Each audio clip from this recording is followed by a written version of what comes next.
MrBeast is currently the talk of the internet for one reason or another. I spent a lot of time with the dude over the years, so I'm going to make a video about my personal experience with Jimmy Donaldson, aka MrBeast, aka MrBeast 6000. For a little bit of added context, I flew to North Carolina to build the battle bus with him. I helped him set up donating $10,000 to my brother. I entered the last man standing challenge where, spoiler alert, after 16 hours, I had a lapse of my judgment and I lost. I put my knee down and lost $100,000. I entered the $100,000 airsoft tournament where we all had balloons and it was one of the biggest gatherings of creators ever. Lost $100,000 there too. I flew to Brazil with Jake the Viking to be a part of being at all the 7 wonders of the world vlogging at the same time video, where he actually ended up becoming a very close friend of mine to this day, despite our somewhat opposing views on MrBeast. You could definitely say I am one of the biggest losers on the history of the MrBeast channel. I've never won anything and I've been a part of several videos. He did fly me to Brazil though, for that I'm thankful. I've also been around since long before Jimmy was a YouTube sensation. This is the part where I leak a DM from MrBeast. Yes, I'm doing this for credibility of the fact that I've known him for so long, even though you could just do a quick Twitter search or check the video archives. He called me dad once. What a time to be alive. We've played games together. We've shared drinks together. We've had a good time together. I'm going to talk about a lot in this video. I'm going to give you guys the most unbiased opinion that I possibly can based on my experience with him and his team without getting canceled. Because cancel culture is insane right now. Why isn't it just as easy as if you don't like the content that someone makes or you don't like what someone does, just don't endorse them? It's as simple as that. We should cancel things in our lives that actually hurt and affect people on a larger scale. Personally, as someone who's watched nearly every single MrBeast video since 2016, I've seen him do an incomprehensible amount of good for a staggering amount of people. Act so selfish, it makes me genuinely think to myself, like, what am I doing to make other people's lives better? I am a loser of his videos. I have lost a bunch of times, as I've said, and I have been shown genuine sympathy from Jimmy, somebody that I consider to be my friend. He told me personally that when people cry and get upset in his videos, it's really hard for him. He actually told me that he loves doing these things, but when it comes to challenges, watching people lose, it can really upset him. And sometimes even when people win, they get so emotional and it's so intense that he said that it can just be a lot for him. I remember him saying that to me and it struck deep. It's something that I never forgot because it was so humble and it felt like it came from such a genuine place. And like when I met Jimmy, he was just a kid. Obviously, he's the biggest creator on the planet and he's well on his way to becoming a billionaire now, but we all knew back then. Even if you didn't know, you knew that he was going to do it. Do you guys remember when Jimmy really started blowing up? Because it was gnarly. The dude counted to 100,000 in a sitting. I think he counted to 300,000. He read the entire dictionary. He said keep net neutrality 100,000 times. He said Logan Paul 100,000 times. He watched Dance Till You're Dead for 10 hours straight. I mean, when it comes to mental strength and ability, that's Jimmy. Then as somebody who watched all these videos over the years, watched a video where a dude was crying for 45 minutes because being in an air-conditioned room for 30 days was too hard for him. I'm like, do you have any idea who you're dealing with? Why didn't Jimmy have more sympathy for me? Wee.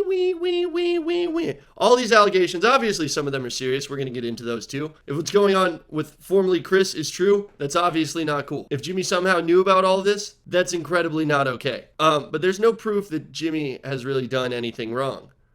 Let's just step back. Let's all step back a little bit, okay? And ask ourselves a question. I'm a person of field research. I like to go out into the world and ask my friends and ask people what their opinions are on certain topics so that I can know for myself from a real person. And personally, I don't know what kind of my friends watch. Rhymes with corn. Why don't I know? Because that's kind of weird. Is it a stretch of the imagination that Jimmy didn't know what kind of corn on the cob his friends were into? No. Now that that weird part is out of the way, let's go back to currently the most viral anti-MrBeast video on the internet right now from 2 absolute beta who worked for Jimmy. If you missed the Dogpack 404 part 2 video, it's about 50 minutes of a kid crying and complaining about his experience working on the MrBeast channel and how hard it was. I watched the whole thing and it just made me mad that so many people liked and supported the video. Because there's a part of that video where the dude is trapped in solitary confinement. This is like the whole crux of everything that went down and everything he was complaining about for 45 minutes. Because he agreed to spend 30 days in solitary confinement in a room that's air conditioned, with a hot tub, with a pool table. He has food, he has water, and he agreed To spend 30 days in solitary confinement, he gets $10,000 every single day that he stayed. He couldn't do it, and apparently he didn't have any fun and he wasn't entertaining because he was throwing a fit the entire time. The entire video never aired, and then they did it again with another guy who completed it somewhat easily. We'll just call him Wah at this point because that's all he does. He got paid over $100,000 for his participation in a video that never even went on the channel, and complained that he thought he deserved $300,000 in the full amount. And he said it was a slap in the face that he didn't get all of the money and that he only got the money that he, quote unquote, earned. I've literally never seen someone be such a baby in my entire life. Sorry, was the MrBeast challenge too hard? Leave, quit, don't agree to do it in the first place. Jimmy, if you ever need someone to be in solitary confinement for 30 days, which actually isn't even that bad because he had human interaction. Jimmy was coming in and talking to him, and he was talking to staff and production and blah, blah, blah. That's not solitary confinement. If you have human interaction, that instantly makes the challenge so much easier because you have an interaction with someone. It's not solitary confinement anymore. What I'm saying is, if you need someone, I will not complain. Put me in there for 90 days. I'm down, Jimmy. I'll fly out right now. I'm sorry, did you have to take cold showers? That was like his biggest complaint, is that he was a rat in a cage, when in reality, living conditions were maybe a little bit less than favorable. But you're getting $10,000 a day. Am I missing something, guys? Has the world gone soft? Are these kids just the biggest crybabies I've ever seen? The dude in the first video accuses Jimmy of faking stuff, as in the CGI. He's like, Jimmy fakes his videos. Look, this is CGI. This is CGI. Oh, really? Really? When the world explodes in Jimmy's video, you're telling me that's not actually the entire world exploding and then that's fake? Oh my gosh, guys. Jimmy's videos are fake. You know what's not fake? Counting to 100,000. Reading the entire dictionary in one sitting. He counted to 300,000 and he live streamed it. It's not fake. He's done stuff way gnarlier than crash a train into a pit. I'm sorry that the explosions that were, in my opinion, clearly fake and there for entertainment value upset you. Wow, he edits his thumbnails too. His thumbnails aren't real. Are you kidding me, Jimmy? Oh my gosh. I'm not gonna lie to you guys, these videos were absolutely exhausting to watch. If you haven't seen part 1 and part 2, don't even do it. It just shows me how soft this younger generation is. Listen, man, my life's been pretty good. I've had my ups and downs. I've had my losses. I've lost friends. I've had some really low points in my life. I'm not gonna act like I'm not incredibly fortunate just to even live in America. I've been to third world countries where it's lawless. I've seen places where people are struggling to eat and to have a drink of water. Your life is not that bad here in the land of the free. I promise you that. Go somewhere that's lawless. Go to a communist country. It sucks, okay? We're lucky. We are lucky. We're very fortunate. Jimmy built a bunch of wells all across Africa for people who did not have clean drinking water. I bet if you go to Africa and you take people out of one of those huts and you say, hey, I will give you a life-changing amount of money to live in an air-conditioned room where we will bring you food, you can play games, you can hang out, I bet they'll move in and stay there for as long as possible. You cracked after 16 days because it was too hard for you and then cried for 45 minutes about how Jimmy's a sociopath, when really it just comes down to he's gnarly. You want to know why he didn't have sympathy for you during that challenge? Because the dude counted to 100,000. He has more mental strength than 100 of those kids put together, and that kid's just weak-minded. I understand that it was probably hard, and that being in solitary confinement is horrible, whatever. You're getting $10,000 a day. You think you could look to the bright side. No, I don't think that this person has the ability. I don't think that they've really had a rough life, and I think that his entire explanation about why Jimmy's a terrible person was just, it kind of made me upset. Because what have you actually done to help anyone? And you're trying to tear down somebody who has literally changed millions of people's lives. If you want the full story of MrBeast and to understand where he really came from the beginning, you should be aware of the reason that he started giving away so much money in the first place. It was because of cryptocurrency. He made out like a bandit in crypto. I personally watched him make over $500,000 in a day. Very, very shortly after this time period, he started giving away a whole bunch of money. He could have retired for the rest of his life on crypto. It was so publicly known that he had made so much money off of crypto, somebody broke into his house and his property where he had all of his equipment, and they tried to find his hard drive that had all of his crypto on it. Luckily, they did not. I talked to him about this while it was going on, and that's how he started giving away so much money. He could have retired. He could have gone and done whatever he wanted with that money. He decided to start giving all of it away. Is that the trait of a sociopath and of a bad person? Now, because there's so much bullshit swirling around right now, I want to give you guys a little bit of insight on something that I saw.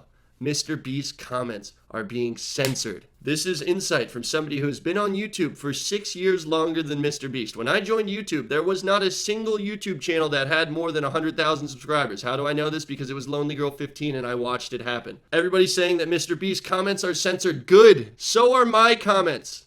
Oh, get myself canceled.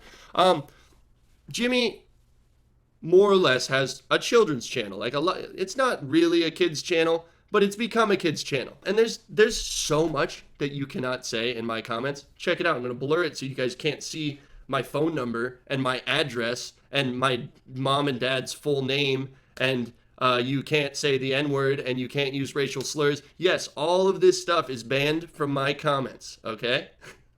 Jack, what about freedom of speech? This is my channel. The same way as if you're in my house and you say something I don't like, I will ask you to leave. I am well within my rights to keep your racist bullshit out of my comment section. If you have genuine critiques of my channel and, you don't like the content that I make for whatever reason, as long as it's not racist, I will leave all those comments up. I don't take those down. But if you're telling someone KYS, or if you tell somebody to go jump off a bridge or off of a cliff, I don't want that in my comment section. I want everyone to inspire each other. I want everyone to be happy. But there's a lot of stuff, including like my phone number and my address and et cetera, et cetera, et cetera, that does not need to be in my comment section. So when I see these things like, there's a huge number of MrBeast comments that have been blah, blah, blah censored. Good. You know what? That's fine.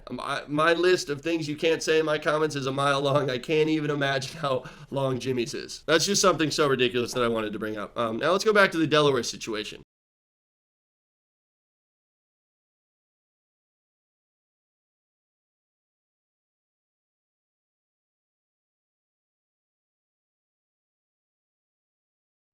Spent a lot of time with Jimmy and with Chris. And as a person who throughout my whole career and my entire life has been a pretty good judge of character, Jimmy always just honestly struck me as one of the best of us. As literally one of the most kind, caring, hardworking YouTubers that I'd ever met in my entire life. Working with him, having him as your boss might change that perspective. Understandably. But I spent a lot of time with him, and I watched him change so many people's lives around him. For every one person who dislikes him or has criticisms to say about him, there's a million people who love him and were inspired by him. There's a reason he's the #1 YouTuber on the platform. That's because no one on planet Earth, and no one on this platform that we love so much, YouTube, does as much good as Jimmy does and Jimmy had. Every video across multiple platforms and multiple channels involve him helping people in some way. Building entire villages, picking up trash, planting 1,000,000 trees. The dude has done more good than almost every single other YouTuber put together at this point. And now he's done, he's over, right? According to a lot of people on the internet. You're a joke if you think that he's gonna just quit and take this laying down. He's proven to be one of the most dedicated content creators on the entire planet. Who is a person who's not perfect. We all definitely make mistakes. But no one's coming out and saying that Jimmy did anything inappropriate to them. Is there some super weird stuff going on around Jimmy? Yeah, absolutely. Some of the allegations that are coming out are very serious and very uncool. You really can't fault him for what people around him have done, given his track record in the past. As much as you disagree with his views or with trans people or whatever, personally, I do feel bad for Jimmy because I genuinely believe that he is a good person. I think he's an amazing human being that just got mixed up in some shit that he wish he didn't. I believe innocent until proven guilty. I've seen and I've read everything that I possibly can about this, and I really just can't wrap my head around the fact that Jimmy is just this horrible, evil person that just does more good than any other person that exists. For what? It just doesn't make sense. Like the chocolate factory video. All right. Everybody signs up to potentially win a chocolate factory. You know what he did at the end of that video? He offered to give them an amount of money that is equal to what the chocolate factory is worth. Why would you do that? Why wouldn't you just give them something that you already spent all this money on instead of giving them the option to just take cash? He's done that time and time again. Private island. Do you want the private island or do you want the money that is the equivalent of what the private island costs? A person wouldn't do that. I think that it might just be a lack of judgment because, he's busy becoming the #1 YouTuber on the planet and the first YouTuber billionaire. It's entirely possible that his time is taken up and that he doesn't have time to look into all these little details of that's happened in the past. Obviously now, he severed ties with somebody who was his best friend his entire life growing up. Obviously he did that. That was a very good move, I think, from his standpoint. He's just done so much good over the span of so long that I personally have to stand behind him. If you guys think that I'm crazy or you guys think that I'm biased, I'd love to hear your comments down below. I'm just trying to look at this from the outside, and I just really want to think that the dude who's doing more good than anyone on the platform is actually a good person. I've had personal experiences with him, and I gotta vouch for him. You motherfuckers just jumping on the cancel Jimmy wagon is absolutely wild to me. It's not a great situation, but you can't doom a man who has changed millions of people's lives for a mistake that was made by somebody around him. I ain't mad at you, Jimmy. You just keep doing what you're doing, making a whole bunch of money, entertaining all of us people who just sit back here and criticize you doing good. Like the video, I don't know. I'm going to read some of your comments. I'm interested to hear what you guys think. If you guys think I'm an idiot, I don't know. Maybe if there's some good comments down there, I can make a follow-up to this video. But I just want to believe that the person that I know and the person that I got to know is who I think he is. And that's just genuinely a good person who's gotten mixed up into some bullshit. It's entirely possible. Cancel culture is wild. Besides association, Jimmy hasn't really done anything in my eyes, so that's about it. You guys are all crazy. I love you all. Glad you're all having a good day. Hopefully you're having a good week. Hopefully you're being safe. Excited to read your comments. And that's it. My personal experience. That's all you get. Bye.